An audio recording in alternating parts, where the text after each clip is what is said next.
Bom, gente, retornamos à nossa sessão do dia 14 de setembro de 2020, sessão da tarde.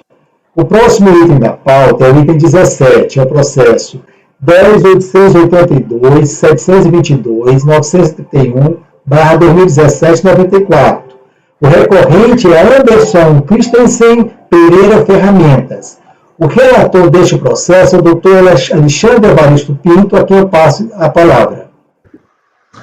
Obrigado, presidente. Já está lá na pasta, já estava na manhã, desde a manhã, tanto o 17 quanto o 18. Então, começando pelo 17, para o Anderson Christensen aqui, ferramentas EPP. Então, vou fazer um resumo, tá? Tem algum microfone aberto aí. Pronto, pode continuar. Não, relaxa. Então, vou fazer um resumo do relatório, viu, presidente? Para não ter que ler ele de maneira completa. Mas, basicamente, o contribuinte ele foi autuado como decorrência de uma ação fiscal no qual foi verificada a movimentação financeira dele, da pessoa jurídica, né, que é uma empresa de pequeno porte, e no qual, então, houve autuação de RPJ, CSLL, PIS e COFINS. Então, basicamente, teve ali por ponto de partida extratos bancários, com exclusões de transferências entre as contas da mesma titularidade. Então, tem um relatório que é bastante, um termo de verificação fiscal que é bastante detalhado, tá? Eu não vou entrar muito no mérito dele aqui. E, como consequência, houve o lançamento por omissão de receitas, com base na movimentação financeira. E houve também tanto a aplicação da multa qualificada, quanto a atribuição de responsabilidade solidária para o Anderson, agora o Anderson pessoa física. O contribuinte ele vai alegar diversos argumentos aqui, desde prescrição, né? Ele vai alegar nulidade da autuação em virtude de uma incorreção dos procedimentos, vai requerer um laudo pericial. E, no final das contas, o acórdão da DRJ foi negativo para ele, na verdade, foi improcedente em parte, né? E o recurso voluntário interposto pelo contribuinte, basicamente, ele vai dizer respeito a duas questões. As principais ali é a questão se houve ou não ocorrência de dolo, fraude ou simulação, que ensejariam tanto a aplicação da regra decadencial do 1731, quanto responsabilização nos termos do artigo 135, quanto qualificação da multa de ofício. Então, no que tange ao mérito, eu estou negando o provimento, tá? Mas no que diz respeito a esses três itens, eu entendo que não houve comprovação ao longo do termo de fiscalização de que teria havido esse intuito de fraude, tá? Por quê? Aí eu coloco um trecho aqui no meu voto, que é formado ali pelos itens 33, 34 e 35 do TVF, no qual a fiscalização ela vai afirmar que o dolo, basicamente, ele foi resultado dessa reiterada prática de omissão de receitas. E aí, nos termos da súmula CARF número 14, a simples apuração de omissão de receitas por si só não autorizaria a qualificação de multa de ofício, sendo necessária a comprovação do evidente intuito de fraude. Então, o entendimento seria de que teria que ter uma fraude ou dolo específicos para ensejar esses gravames. E isso é, de certa forma, corroborado ali pelas súmulas que eu também cito aqui, a 25 e a 133.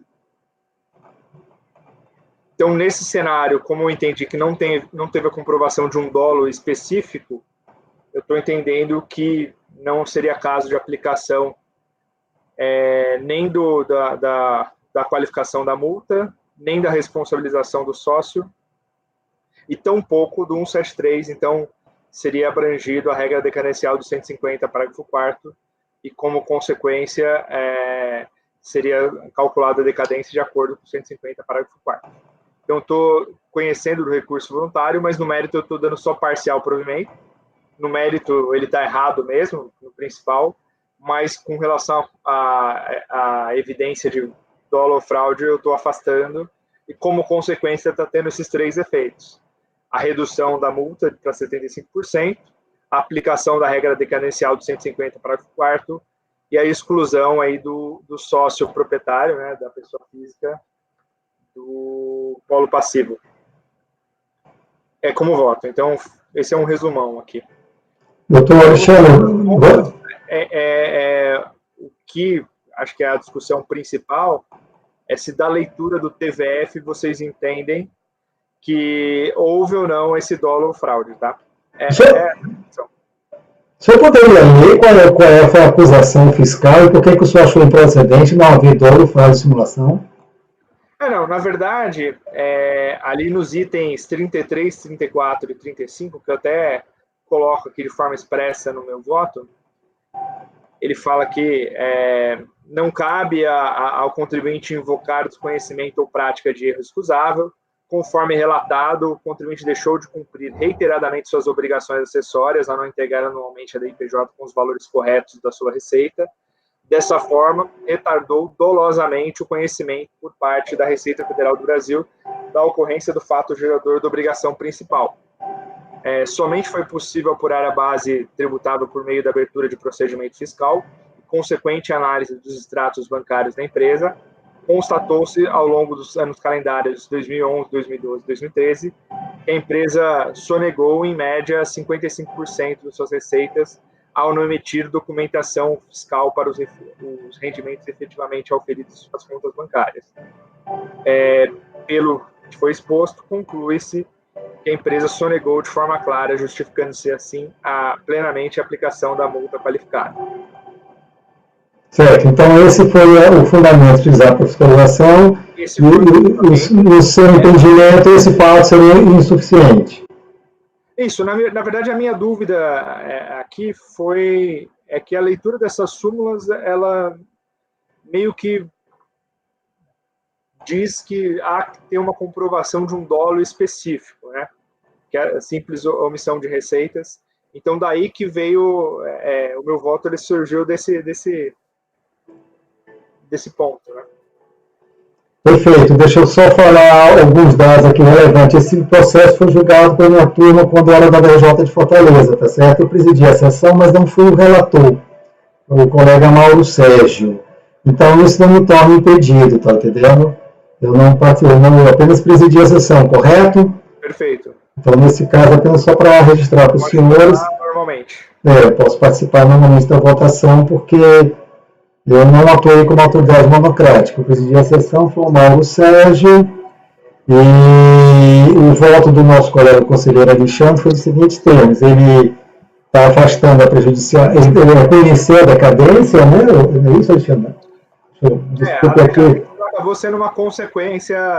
Como não há questão da multa qualificada, não há dolo, fraude e simulação, fica no parágrafo 4º do artigo 150. E aí fica o decaído com os períodos, hein? Essa análise aqui é importante de saber quais são os períodos de decadência que o senhor está colocando aqui que teria decaído.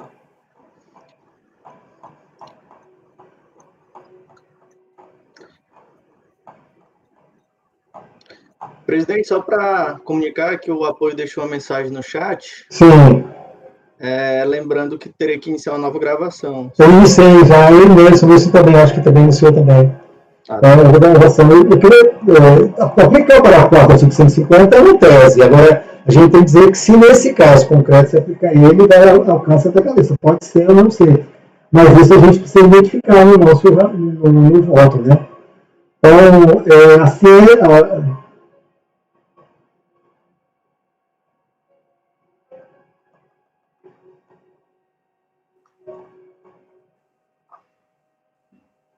quais são os períodos de operação lançados e qual foi a data de ciência do auto de infração, né? Para a gente saber, né? Ele foi certificado em 18 de outubro de 2017, de acordo com o que está aqui no relatório, né?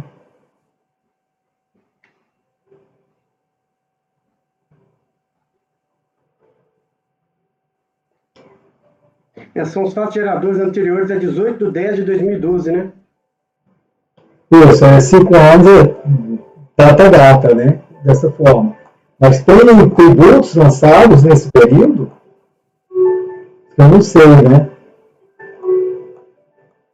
Presidente, estou com o auto de infração aberto aqui. Começa o fato gerador lançado em 31 de janeiro de 2011, tá? Tá certo. Então, nesse caso, eu pediria que o senhor identificasse na sua conclusão, tá entendendo? Essa aplicação da regra, ok? Indicando que estão decaídos períodos tais, como é o seu voto, tá entendendo? Perfeito. Porque aí eles não, isso aí não, a gente precisa identificar exatamente. E o senhor estaria reconhecendo a decadência.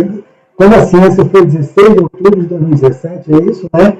Então, os tributos lançados por faturadores anteriores a 16 de outubro de 2012 estariam dentro da tese do senhor alcançados pela decadência, não é isso? Setembro, né? Porque aí consideraria competência.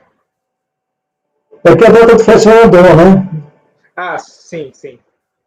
Aí você tem que pegar a data da ocorrência do faturador, né? Se for RPJ trimestral, ele vai pegar 31 de dezembro, 31 de março, 30 de junho, né? Então, você vai ter que olhar. Por isso que esse dado é relevante que conste no seu voto, tá entendendo? Você tem que dizer, olha, considero 5 anos a partir da data da ciência, 5 anos para trás. Então, essa data, 16 de outubro de 2012, eu estou dizendo. Então, os fatos geradores que ocorreram antes dessa data estão alcançados pela decadência. E isso aí, eu pedi que o senhor identificasse até para a execução do acordo, senão vai ter embargos, né? O pessoal não vai saber exatamente onde que eu estaria. Isso está feito. Perfeito. E perfeito, só outra coisa que eu acho importante, que eu acho que a grande questão que está sendo discutida aqui é a questão da multa qualificada, né? Que seria a existência de dolo, fraude ou simulação. Então, eu me perdoe porque eu fico olhando muita coisa e às vezes eu me perco no que foi falado. Mas especificamente, o que a fiscalização acusou foi só isso, olha, você apurou tanto, mas você só declarou tanto. Foi só de um ano, porque eu vejo uma diferença. Reiterados anos, né? Pois é, reiterados anos para mim é diferente, tá entendendo? Eu acho que o evidente intuito de fraude está devidamente caracterizado, né? Se ele está repetidamente, o contribuinte só declara, como já pegamos muitas vezes, declarava em branco, vários períodos, 10%, 20% faz períodos, na minha opinião pessoal, aquele evidente intuito de fraude, isso se quadra no artigo 71, tá entendendo, da lei, que é o que? Reperdir ou retardar o conhecimento fiscal da fiscalização da ocorrência do fato gerador da obrigação tributária. Bom, mas por enquanto, claro, os senhores vão defender as teses que os senhores respeitam, mas esse dado para mim é relevante. Se a contumácia, me parece que é bem claro na minha visão pessoal, respeitadas, obviamente, pelas opiniões do contrário. Senhores, por enquanto, só a doutora Gisele pediu a palavra. Eu vou passar a palavra, então, para a doutora Gisele. Vamos lá, presidente. Já em outras situações, para mim, a reiteração, ainda que ele apresentasse zerada, né, a da IPJ, e ainda que de forma reiterada, eu entendo que tem que existir um elemento adicional para a comprovação do evidente intuito de fraude.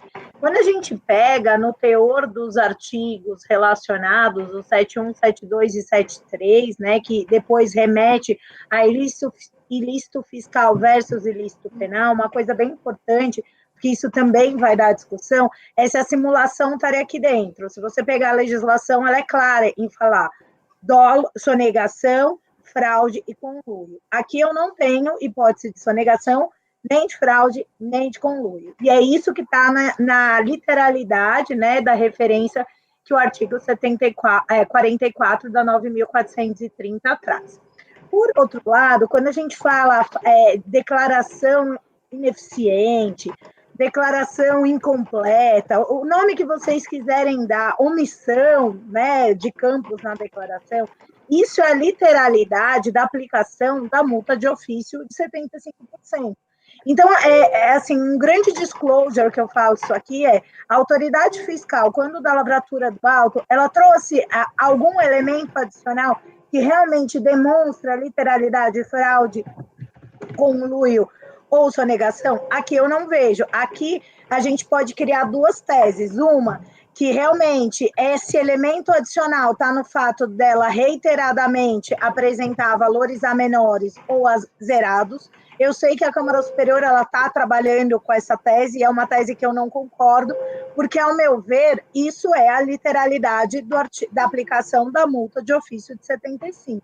Então, meu ponto aqui é, o que é realmente, a gente consegue comprovar esse caso, ou equiparar um caso desse com uma fraude estruturada, que a gente vê uma série de elementos que envolvem emissão de documento falso, interposta à pessoa, não é o caso. Então, eu não consigo enxergar, só pelo fato dela reiteradamente omitir ou não, a gente está na aplicação do artigo 44. Eu tenho muitos votos nesse sentido, muitos mesmo. Ele era por voto de qualidade, né? O Alexandre não chegou a referenciar, mas tem muitos mesmo. Então, eu realmente tendo a buscar elementos adicionais através dos indícios trazidos pela autoridade fiscal. Em muitos casos, você vê um trabalho fiscal nessa linha de demonstrar esse intuito do contribuinte de ocultar tudo mais. Aqui não, aqui é propriamente o fato dele ter uma declaração inexata. E a gente também tem que tomar cuidado com a história da contumácia, né?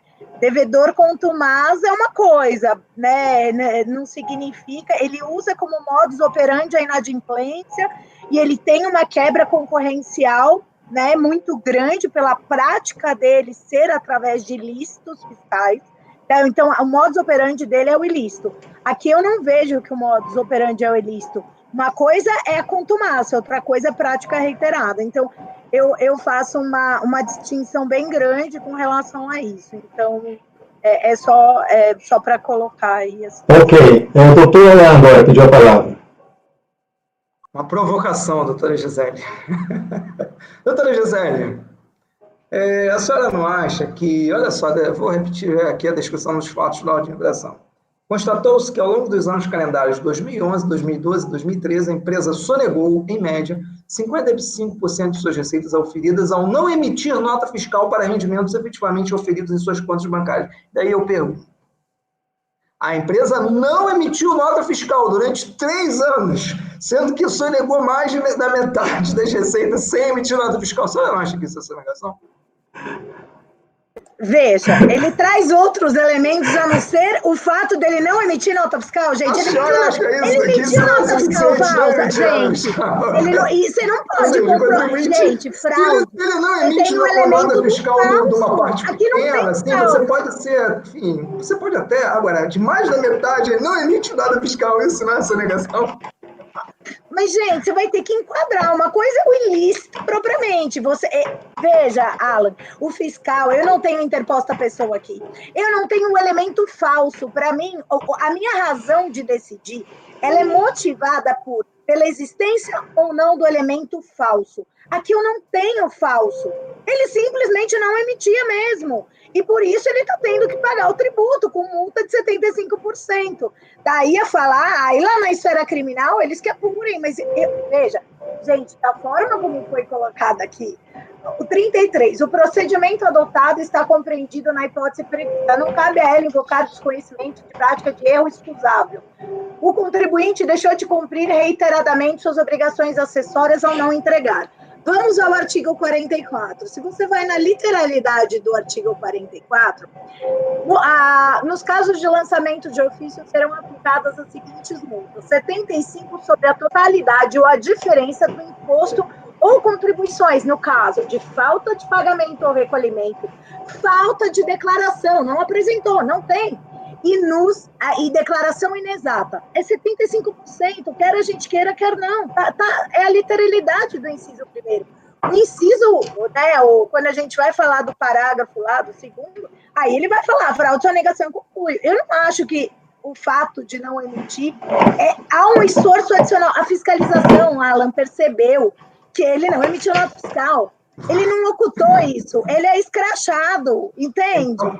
Entendi. Aí gente, se alguém tivesse simplesmente errado, porque errar, a apuração de imposto é uma coisa complexa. Às vezes, Deixa eu... Claro que esse caso é mais delicado. E aí eu não tô a falando. penalidade é a mesma, de alguém que Isso. não emitiu nota fiscal. Pela ordem, doutora, agora é o doutor Nelson. Ok. Doutor Nelson, a palavra está com o senhor. Respondida. Na verdade, era uma pergunta para a doutora Gisele, ela me respondeu, eu repliquei, enfim. Doutor Nelson, a palavra está com o senhor. Está mudo.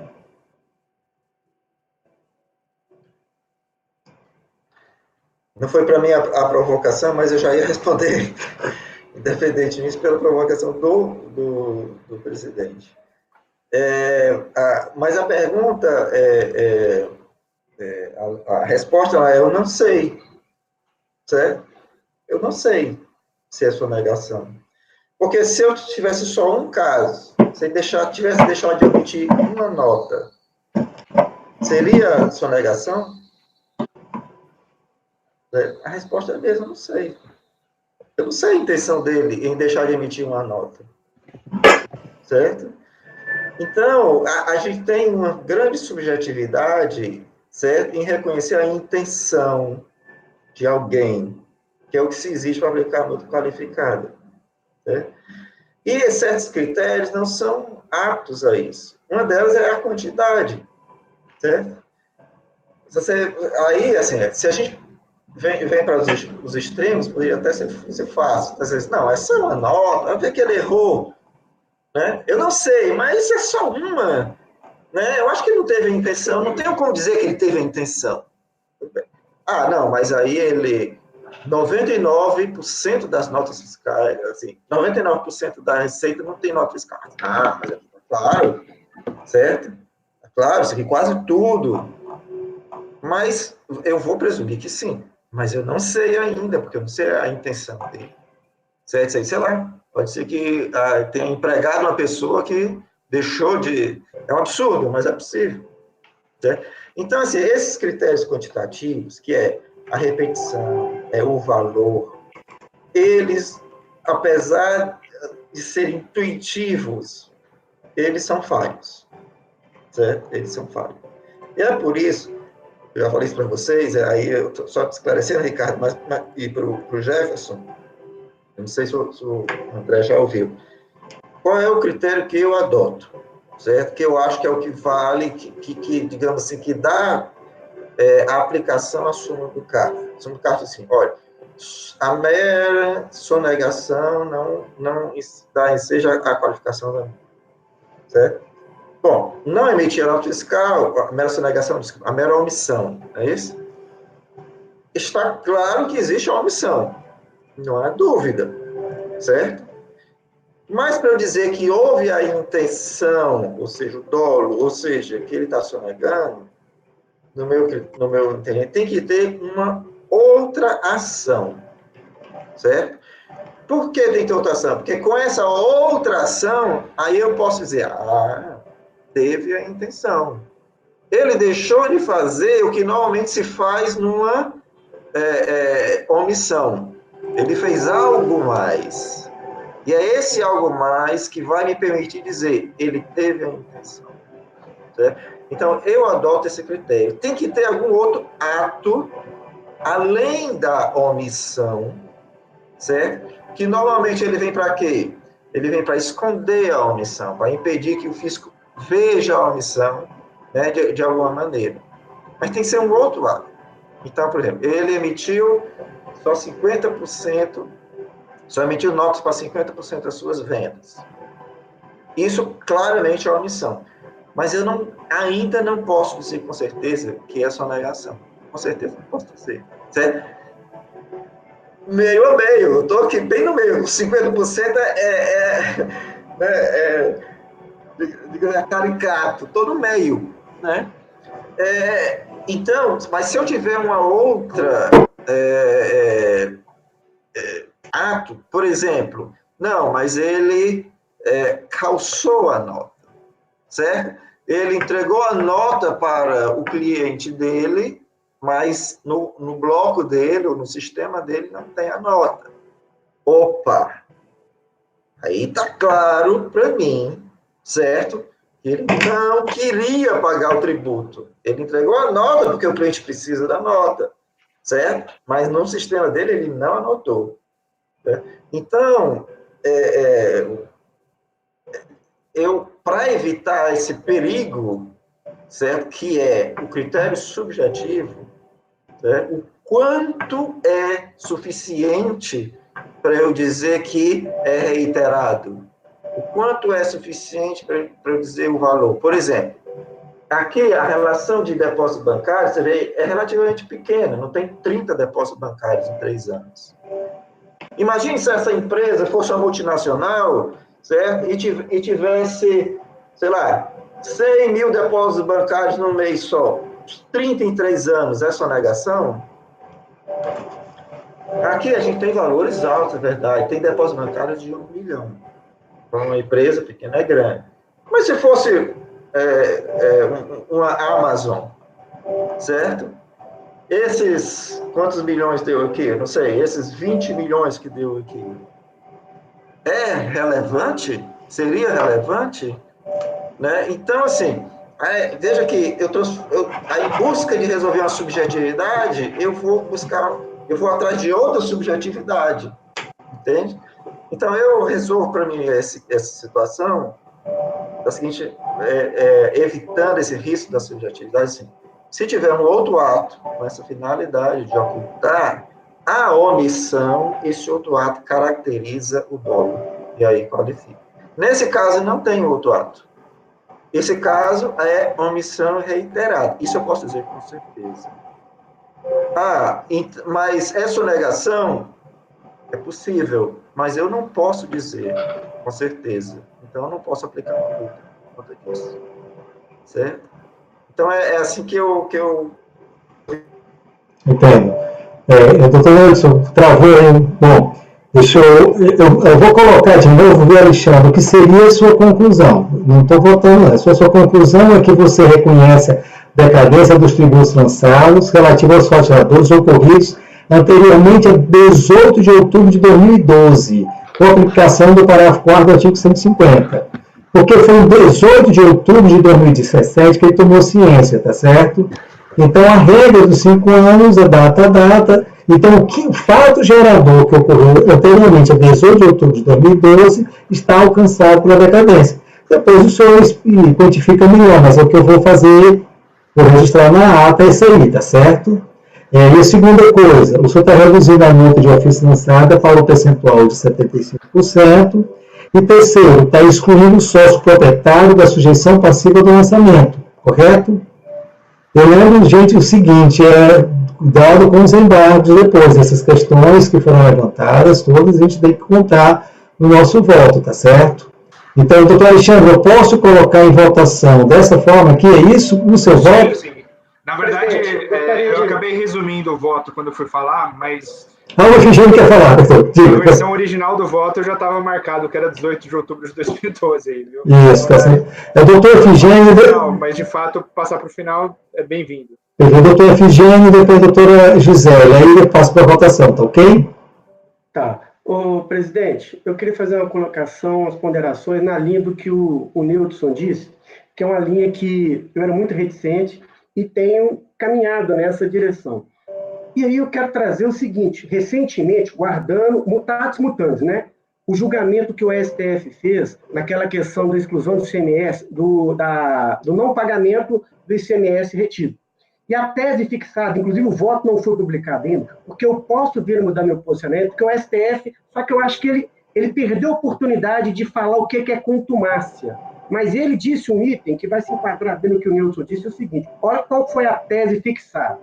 Lembrando que é um caso diverso. O contribuinte que de forma contumaz e com dolo de apropriação deixa de recolher ICMS cobrado do adquirente incide no tipo penal do inciso 2º da 8.137. Então, o que ele está dizendo? Olha, a conduta dele ela é contumaz e tem um outro ponto, que é o dolo de apropriação. Trazendo isso para o que o Nilton disse. O contribuinte houve a contumácia. Agora, esse outro item é uma nota, é um elemento que caracteriza esse algo mais, é o que está sendo discutido. né? Então, acredito que... E aí, a minha dúvida que ela paira é o seguinte, que para mim somente a contumácia não seria suficiente. É um item que, quando esse voto for publicado, talvez pode modificar. Inclusive, essa decisão ela tem gerado algumas repercussões que eu tenho acompanhado dessa matéria, que não basta o contribuinte que é contumaz, está caindo as decisões na esfera judicial. Então, por quê? Está se exigindo esse algo mais, né? Então, na linha do que o Newton disse, então, pode ser que isso venha a se modificar no futuro, na minha linha de raciocínio. Mas, por enquanto, né, eu venho adotando, eu tenho acompanhado essa linha do Newton. Agora eu faço uma pergunta para o relator, com relação à exclusão da responsabilidade do sócio. Porque eu não entendi bem, não ficou muito claro, eu li o seu voto e tal. Eu gostaria de saber de forma clara como que ele foi... o motivo pelo qual ele foi responsabilizado, porque em alguns aspectos, em alguns votos, eu já excluí muita responsabilidade, mas eu vou lá e verifico o porquê. Porque tem que ter o motivo e tem que estar descrito no auto de infração, né? Então eu queria saber o porquê, como que se deu isso. Posso falar? Sim, deve. Perfeito, obrigado. Então, a justificativa foi o 135 do CTN, que ele se refere lá aos diretores, e ele era o diretor dessa pessoa jurídica, que é uma empresa individual, na verdade, né, registrada. Okay. Então foi esse o fundamento, assim. Só isso? Não teve... Mas, de qualquer maneira, eu vou até dar uma reanalisada aqui no TVF, enquanto os demais conselheiros vão falando aqui. Esse motivo, inclusive, é uma coisa. Inclusive, está tendo aquele artigo que está no livro. Ainda que o contribuinte tenha praticado o sócio administrador, né? Porque não é sócio, é o administrador, ele tenha cometido uma série de irregularidades e tal. Agora, se isso não for trazido para os autos, olha, a gente vai julgar os autos, ele tem que elencar isso. Não basta simplesmente, olha, porque é sócio administrador, você é responsável, né? Porque ele vai se defender de qual imputação? Pela ordem aqui, a doutora Gisele pediu a palavra e depois o doutor Nilson, tá ok? Vamos evitar para se repetir. Eu acho que quando cada um já está mais ou menos sabendo o ponto de vista de cada um, tá certo? Peço objetividade aos senhores, dentro do que for possível, claro, é um juízo subjetivo. Só um comentário, Efigênio, o RHC ele fala em dolo de apropriação, aqui a gente está falando em sonegação, a gente vai ter que tomar bastante cuidado. Depois, se vocês quiserem, eu compartilho um artigo que foi para o STJ sobre isso, e para o STF, que a gente entra nesse mérito. O fato é que, aqui, eu acho que o Newton, e eu venho já adotando, e a gente foi evoluindo nesse sentido, uma linha bem parecida, a ocultação, esse elemento do falso, né, Newton? Quando eu uso a palavra do falso, talvez você use a ocultação, mas são dois elementos muito claros que somados e adicionais. Então, até no meu artigo eu te referenciei, Newton. Tanto que realmente é a linha que eu acho mais plausível, porque os números não vão conformar, salvo se, e aí eu quero fazer um disclosure, presidente, se fosse demonstrado nesse processo ou em qualquer outro, que o modus operandi do agente é esse, e você tem até uma comprovação de quebra concorrencial.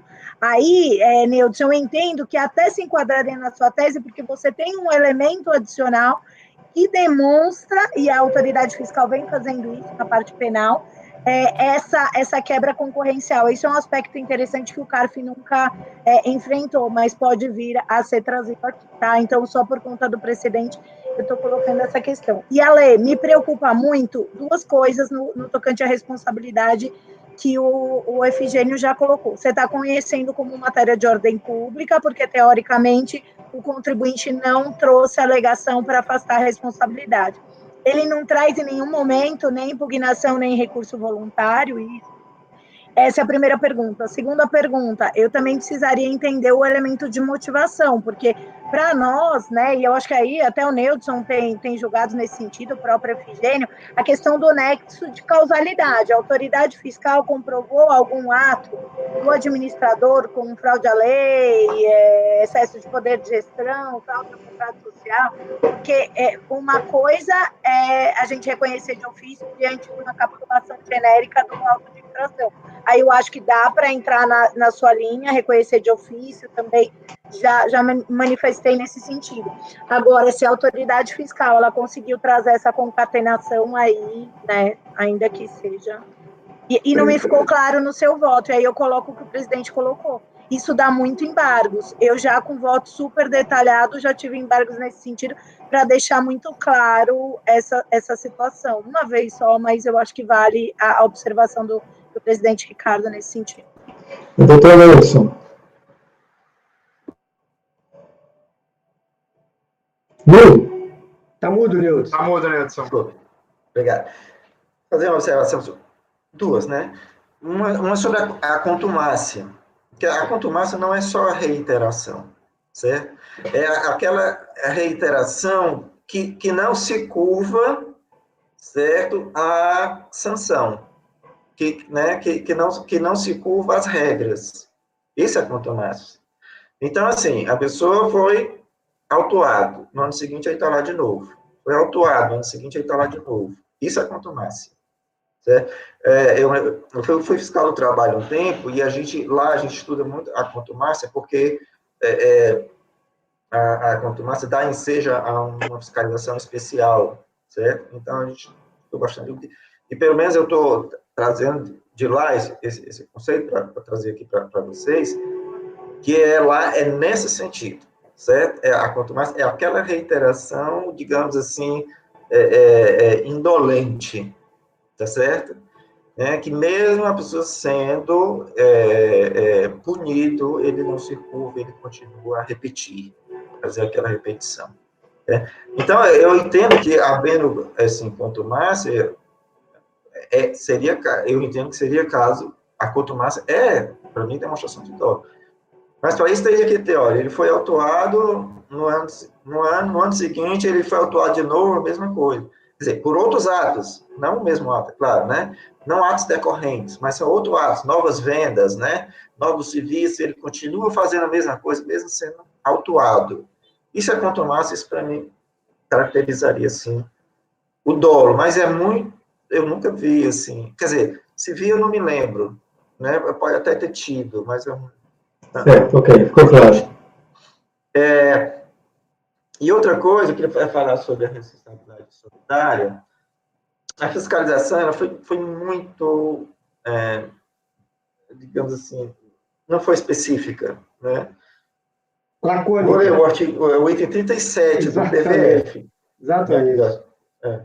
O único administrador responsável pelo ilícito tributário foi o proprietário e administrador da empresa, que é o Anderson. Ele era o administrador da empresa durante os anos calendários objeto da fiscalização, inclusive durante o curso do procedimento fiscal. Foi apresentada a procuração assinada por ele, foi ele quem recebeu a fiscalização quando da entrega do termo início da empresa, assinou e, como único sócio proprietário, administrava ativamente a empresa. Cabe a ele a responsabilidade pela fraude constatada, que caracterizou o início da infração à lei. Então, assim, como diz assim, ele era o único responsável, né?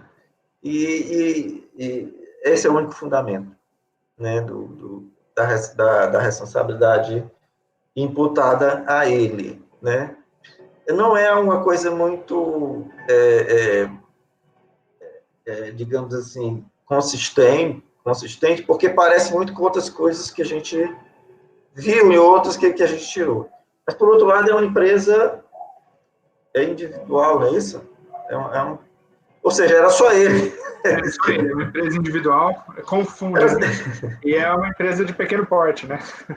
Pois é. Então, assim, ele é encarregado, digamos assim, das decisões estratégicas, né? Entende? Então, assim, aqui, apesar da fiscalização ter sido sucinta e ter escrito algo que a gente disse em outras, que a gente viu em outras situações que exonerou, aqui, assim, não tem como ser outra pessoa, porque é só ele, entende? Então, eu só queria fazer essa observação, não sei o que... Pronto, senhores, acho que foi não, desculpa, Ricardo. Vai lá. Botada a mão, depois acabou saindo aqui. Porque acho que eu liguei o microfone para falar rapidinho. Acho que o Neudson já levantou o ponto que o Efigênio e a Gisele tinham. Exato, eu fui lá. No termo de verificação fiscal são esses 3 parágrafos, são curtíssimos. Esses 3 parágrafos eles são repetidos em cada um dos autos de infração, né, o do PIS, da COFINS, e como eles são pequenos, eles são expostos ipsis literis em cada um deles. A gente não tem atribuição de nenhum ato, nada específico, é super genérico, é pelo fato dele ser diretor e 135 do CTN, só. Mas ele questionou isso na primeira instância, Alexandre? Porque ele não questionou isso. Ele não questionou nem na primeira instância, nem no recurso voluntário, que é a pergunta da Gisele. Aí você está trazendo de ofício, né? Nesse caso concreto, eu estou reconhecendo isso de ofício. De ofício, E me pesa também o caso de ser uma empresa de pequeno porte. É uma certa tecnia ali, né? E aí, o que acontece? Aproveitando toda essa deixa, eu segui o conselho da Gisele e coloquei de forma expressa esses 3. Eu sabia. E já justifiquei. Então, tá Você feito. supera a preclusão, então, né? Você supera a questão, porque isso aí não foi nem suscitado. A DRJ nem sequer cita isso. Nem suscitado. Então, ok. Senhores, podemos entrar em votação? Então, mais uma vez, eu repito, o voto do relator Dr. Alexandre, ele reconhece a decadência dos falseadores ocorridos anteriormente a 18 de outubro de 2002 por aplicação do parágrafo 4 do artigo 150. Ele reduz a multa de ofício lançada para o percentual de 75% e exclui a responsabilidade do sócio da sujeição passiva solidária, correto? Doutor Nilson, qual é o seu voto?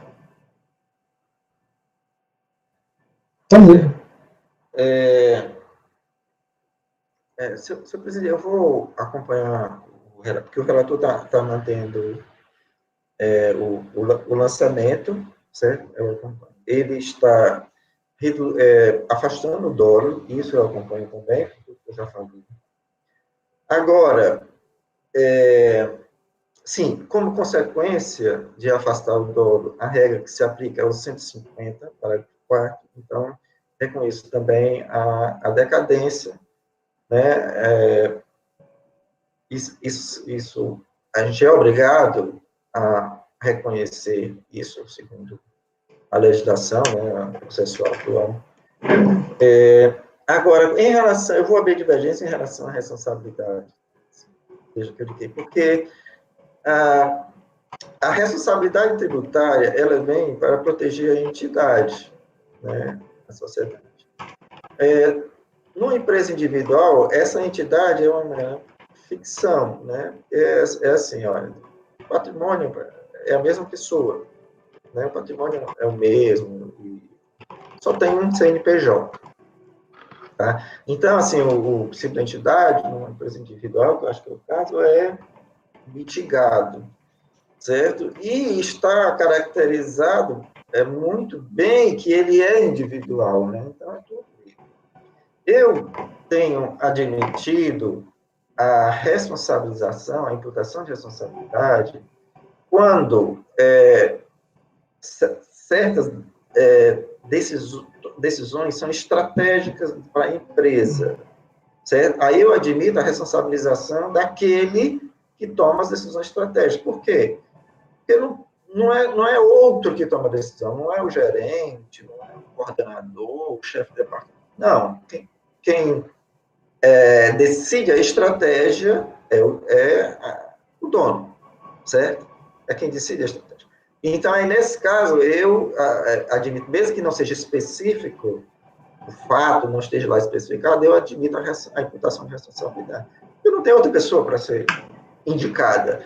E aqui é mais ainda, porque além de ele ser o estrategista da empresa, ele é a única, né, pessoa da empresa. Não tem como ser outra pessoa, não tem como, né? Existe uma infração, existe uma irregularidade, existe sim aqui uma ilegalidade. É caso de responsabilização, eu entendo que sim, certo? E não tem como ser outra pessoa, não tenho dúvida de quem é.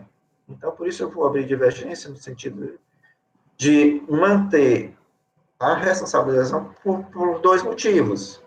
Primeiro, porque isso não foi arguído pelo contribuinte, eu entendo que não é matéria de ordem pública. E segundo, mesmo analisando a questão, eu entendo que é caso de responsabilidade, sim.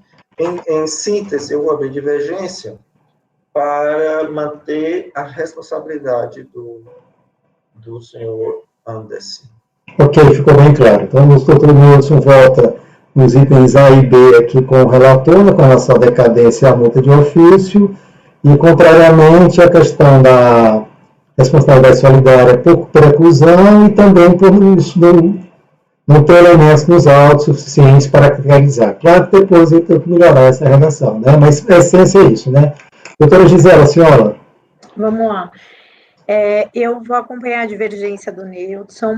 Eu entendo também que aqui é uma situação bem excepcional, porque a gente está falando numa empresa individual, então realmente não tem como dizer que o gestor da infração não seja propriamente esse administrador, esse empresário individual. Então, assim, fica bem complicado. E, por outro lado, já há muito tempo eu dissocio a questão da imputação da multa qualificada com a responsabilidade. Você pode sim ter a responsabilidade, eu falo isso, presidente, que já tive também algumas colocações da PGFN nesse sentido.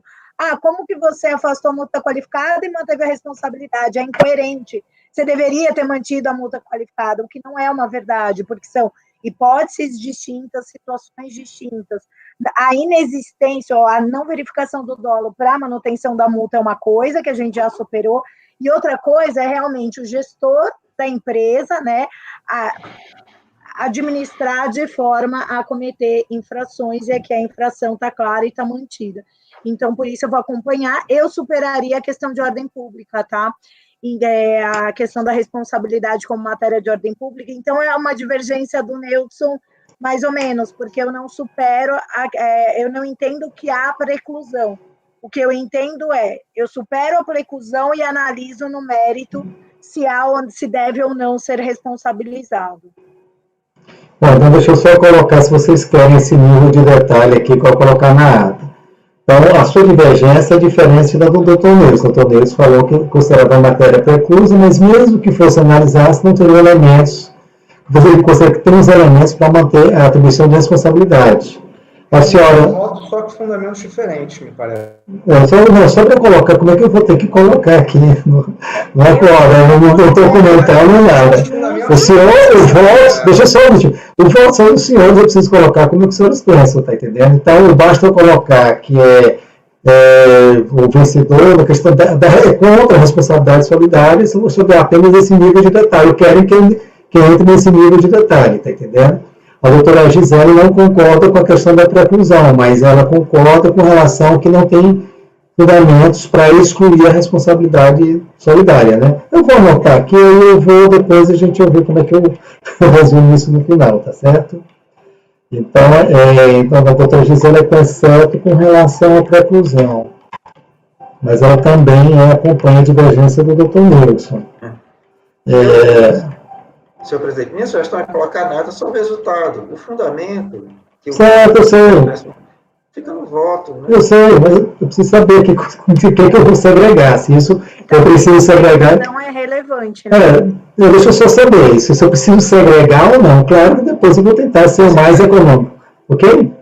Então vamos terminar aqui, a gente decide. Apenas eu estou separando pontos para saber. O voto dela foi quase igual ao seu, só que ela enfrentou o mérito da atribuição da responsabilidade solidária e entende que caberia. O seu, mas olha, eu acho que não cabe se apreciar, mas mesmo se eu apreciasse, eu acho que eu manteria também a atribuição. Foi isso, né? Só já votaram, eu tenho que seguir em frente, tá bom? O próximo, doutora Gisele, é o doutor Alain. Então, presidente, eu já me manifestei no sentido de que o fato descrito, no meu entender, é a sonegação, como inclusive a fiscalização enquadrou no termo de verificação, né? Não emitir nota fiscal, e ainda por cima, na proporção que foi feita, não resta dúvida de que houve não emissão de nota fiscal de forma intencional. Inclusive, eu até aproveito a oportunidade para relembrar que essa conduta está explicitamente descrita no inciso 5 do artigo 1º da Lei 8.137, ou seja, é crime contra a ordem tributária, esse fato aí. Eu vou ler, então, assim, constitui crime contra a ordem tributária suprimir ou reduzir tributo ou contribuição mediante as seguintes condutas: negar ou deixar de fornecer, quando obrigatório, nota fiscal ou documento equivalente, ou seja, deixar de fornecer nota fiscal, certo? De maneira dolosa, porque é óbvio que, se nós estamos aqui diante de uma lei penal, nós estamos falando de dolo, certo? É crime contra a ordem tributária, considerando que a consequência dessa conduta é deixar de suprimir, no caso, tributo, então ela a princípio é crime contra... Mas, independente disso, o que não nos cabe aqui é aplicar a Lei 8137, certo? O que nos cabe é aplicar a Lei 4502. Mas, diante da Lei 4502, para mim, a conduta se amolda à hipótese de sonegação. E, assim, eu vejo que, acho que vários outros tribunais administrativos, a tendência não, se o contribuinte deixou de emitir nota fiscal de maneira dolosa, certo? Que aquilo não foi uma coisa que não haja uma explicação, enfim. E o fato constitui sonegação. E aí, no caso da Lei 4502, a consequência prevista é a qualificação. Então, desse modo, eu peço licença para abrir divergência, para manter a multa qualificada, certo? Por via de consequência, não reconhecer a decadência, porque é sonegação, e no que diz respeito à responsabilidade, eu também vou manter a responsabilidade, né? Eu achei bastante interessante essas teses do Nilson e da Gisele, que no caso eu acho que a descrição seria que teria havido realmente fraude à lei, nos tempos 135, então eu mantenho a atribuição de responsabilidade e, portanto, eu nego em totum o provimento do recurso voluntário. Perfeito, doutor. O senhor nega provimento ao recurso voluntário. Então, depois do doutor Alain, vai ser o doutor Alexandre, que é o relator, né? Depois do doutor Alexandre, o doutor Efigênio.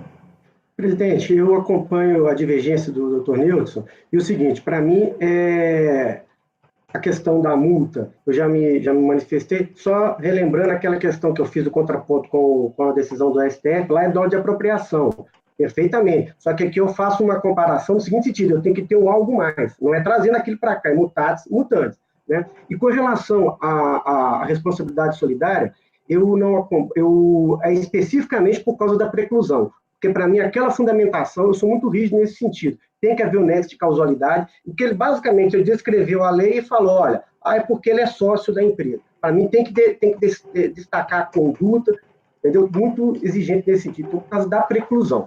Tá? Então eu acompanho a divergência, é basicamente o meu, só que para mim eu paro somente preclusão. Tá certo, então o senhor compreende, mas o doutor Nilson, de manter a atribuição de responsabilidade solidária, tá certo? Sim. Ok. O próximo é o doutor Jefferson. Eu acompanho o relator, presidente, mas eu também sigo na divergência estabelecida pelo doutor Nilson. Certo. Então fica aí, manter a atribuição da responsabilidade solidária e o restante derrubar, né? A questão da decadência e a questão da multa reduzindo. E por fim, doutor André. Presidente, eu também vou acompanhar a divergência do Nilson. Perfeito, tá certo. Gente, eu não volto aqui, eu ouvi pacientemente os senhores falando, até porque eu não conhecia a tese dos senhores sobre essa questão de fraude, da multa qualificada, respeito demais. Eu entendo perfeitamente que isso é uma questão polêmica. Olha, estou 30 anos jogando processo, já enfrentei essa discussão centenas de vezes. Mas eu tenho um ponto de vista pessoal, eu tenho que manter eternamente a minha coerência, certo? Veja bem, o artigo 71 da 4.502 diz: sonegação é toda ação ou omissão dolosa tendente a impedir ou retardar total ou parcialmente o conhecimento por parte da autoridade fazendária da ocorrência do fato tirador, sua natureza e circunstâncias, tá certo? Veja bem, se o contribuinte ele chega em toda a vida a contumaz, para mim a contumaz não precisa o fiscal uma vez, depois ele vai repetir não, porque aquele que o fiscal nunca pegou está limpo. E aquele só quanto mais o fiscal pega, então eu respeito a tese, é uma tese que tem coerência, porque ele tem uma certa linha, mas não é a linha que eu adopto, tá certo? Eu acho o seguinte, se o contribuinte ele está sistematicamente, ele está declarando a menor, é um ato dele, tá certo? Ele está assumindo aquela responsabilidade. Eu só afastaria, nesse caso, a questão do dolo, se dissesse o seguinte, não, eu estou declarando a menor, porque aquela receita eu considero que não é tributável. Eu considero que aquela operação não tem que declarar. Então, ele mostrou por que ele declara menor. Mas ele não é razoável supor, na minha tese estritamente pessoal, que você esteja permanentemente declarando a valor menor por mero descuido, tá certo? Ele poderia estar pensando, não, eu realmente declarei menor porque o contador passou os dados menores. Ele teria ter mostrado onde foi o erro, onde não foi a intenção. Para mim, já está mais do que suficiente que a intenção no momento que a contumácia se repete. Claro, eu não vou polemizar a respeito, vocês foram bem claros no ponto de vista de vocês, merece todo o meu respeito, mas faz parte do colegiado, cada um tem seu entendimento. Então, meu entendimento é que a contumácia me caracteriza o dolo dele querer impedir ou retardar o conhecimento da autoridade fiscal. Se isso não for, tá entendendo? Acho nesse caso até mais grave, né? Como o doutor Alain levantou bem, existem valores significativos, não dá que dizer que isso foi um mero erro dele. Eu não acredito, eu não comungo com essa tese, tá entendendo? Por isso que nesse meu caso eu vou acompanhar a divergência do doutor Alain de negar provimento integral, tá certo? Eu acho que houve intuito doloso dele, a regra da decadência é o artigo 173, inciso 1. Nesse caso, a multa fica mantida, está na Lei 4.502, e a atribuição de responsabilidade também. Ora, se ele age com dolo, está entendendo? Ele é o sócio individual, quer dizer, ele agiu com excesso de poderes e, para mim, também está devidamente caracterizado o artigo 135, inciso 3 do CPM. Bom, está concluída a votação, agora eu vou falar para os senhores apenas como é que vai ficar o resultado, e eu quero que os senhores me concordem comigo ou não, certo? Acordo dos membros do colegiado por maioria de votos, acordo dos membros do colegiado para 2 pontos, tá certo? Então vamos à letra A. Por maioria de votos, acho que todos foi maioria, né? Nada foi unanimidade. Deixa eu aqui voltar isso aqui de novo aqui. Por maioria de votos, para reconhecer a decadência dos tributos lançados relativo aos fatos geradores ocorridos anteriormente a 18 de outubro de 2012, por aplicação do parágrafo 4º do artigo 150 do CPM. Vencidos Ricardo e Alain, correto? Item B. Para reduzir a multa de ofício lançada pelo percentual de 75%, também vencidos Ricardo e Alain. E C. Manter a atribuição da responsabilidade solidária. Nesse caso, é vencido só o relator, não é isso? Só o doutor, o relator, que queria excluir a responsabilidade solidária. Então, ficou dessa forma. Todos foram por maioria de votos, os 2 primeiros, eu e o Alain, fomos vencidos, e no terceiro, o doutor Alexandre que foi o vencido, tá certo? Gente, eu posso passar agora para o último processo do dia, que também é o do doutor Alain. É o processo número 11.516, 745/2012-04. O recorrente é... Pois não. Desculpe interromper, mas é porque tem que designar o redator do voto vencedor. De qual... Ah, tá certo. Você está certo. Responsabilidade. Da responsabilidade solidária, né? Então, a doutora Gisele já tem vários processos, eu não vou colocar, mas pelo amor de Deus. Tá certo. Tá certo. Doutor Efigênio, posso colocar o senhor? Eu já estou com crédito, presidente. Da última sessão, lembra que eu peguei 2? Não, mas se quiser, tudo bem, mas eu estou com crédito. Eu não tenho processo para relatar hoje, não. Eu só falando meu nome e meio. Então, tranquilo, pessoal. Doutor Alain, pode ser? Não, ele foi... Pode. Você pegou quanto? Pode. Na sessão passada? É o Nelson vai fazer. Pronto, doutor Nelson. Ô, Nilson, na sessão passada eu peguei alguns... Você é o rei dessa história, junto comigo, vai. Sim, aí esse detalhe, Gisele, porque assim, eu vou colocar os 2 fundamentos. Aí você vai fazer a declaração de voto? Ah, não vou, Nelson, deixa, pode pôr, pode fazer. Ou da responsabilidade?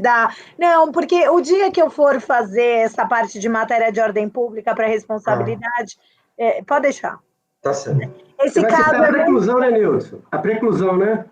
A preclusão, Isso. Mas você vai fazer os 2 fundamentos, né, Nildo? Tanto da preclusão como da questão da autoridade fiscal ter colocado que é empresa individual e tudo mais. Isso, são os dois, Então beleza. Então, ótimo. Certo. Então, doutor Espinheiro, muito obrigado por ter feito a lembrança, foi uma falha, faltou designação, né? Não foi nem prêmio nem castigo, né? Mas o senhor vai ser designado o redator do voto vencedor, tá certo? Então, assim fica corrigido a falha no processo 17. O processo número 18, eu passo de imediato a palavra para o doutor Alexandre, que é o relator dele. Perfeito, presidente. O processo já está na pasta também. Esse aqui a discussão é mais tranquila, tá? Então acho que vai ser rápido. Mas também se trata de um caso de omissão de receitas em virtude de verificação por meio da movimentação financeira. E aí teve a autuação de RPJ, CSLL, PIS e COFINS. Então, durante o procedimento de fiscalização, já alguns dos valores de movimentação bancária foram justificados pelo contribuinte, então não foram nem lançados, mas o que foi lançado é que o contribuinte não conseguiu comprovar durante o processo de fiscalização. No que diz respeito à impugnação, e isso vai valer também para o recurso voluntário, o contribuinte vai trazer um argumento de que o artigo 42 da Lei 9.430 teria sido revogado tacitamente pelo artigo 5º, parágrafo 4º da Lei Complementar 105 de 2001. Então tem um argumento, uma tese aqui que ele está colocando.